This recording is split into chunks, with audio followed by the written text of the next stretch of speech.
Well, this is the end of Crime 101X, the Psychology of Criminal Justice. We hope you've enjoyed the course as much as we have putting it all together. It allowed us to indulge our amateur dramatic skills, I use the term very loosely, as well as, I hope, convey to you our passion for this subject. This is subject matter that we have collectively taught for over a decade, and I think it's fair to say that we, of course, think this covers by far the most interesting aspects of psychology that there are. In all seriousness, what we hope that we have achieved with this course is to give you a taster of psychology and law. In taking you through a case from start to finish, from the point where a crime was committed to the point where the verdict was handed down, we have seen the many and varied ways that psychology can interact with the law and legal systems. We have looked at offender profiling, the issues around eyewitness memory and what can be done to improve recall, the complexities of face recognition, and how tricky it can be to conduct identification procedures that are not in some way or other biased.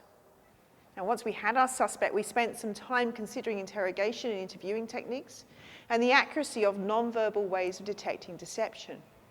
We then thought about who should be the decision makers in such a case, judge or jury, and what extra legal factors may influence them as a case goes to trial.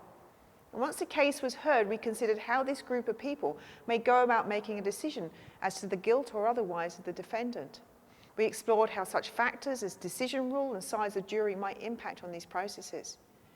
And then when the verdict was handed down, we examined whether the verdict was right, or more accurately, whether we can actually ever know. We touched on false convictions and public perceptions of sentencing. But this course was just a taster of the breadth and depth of psychology and law. There are many, many other aspects we could have talked about. For example, we could have considered how the offender ended up offending. What factors led to this action? We could have looked at the effect of punishment on the offender. What would the effect be on him as a person, and would it impact on his subsequent behaviour? Would the punishment make him better so that he didn't reoffend again? And more complexly, how can we calculate whether a person is actually at risk of reoffending? In terms of depth of content, each topic that we have spoken about is worthy of a course in its own right. There is just so much to say about each of those topics. But as this course was just an introduction to the area, we had to stop somewhere. So if any of the topics that we have spoken about particularly interest you, then we encourage you to go and find out more. There are many courses available worldwide offered through other educational institutions, either face-to-face or online.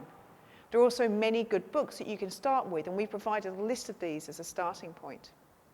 But even if you don't want to read or study further, you can still contribute to the criminal justice system. If you are a practitioner in this system, or if you're fortunate to serve as a juror, we hope that this course will encourage you to think more critically about your input into the criminal justice system. Congratulations on finishing Crime 101X.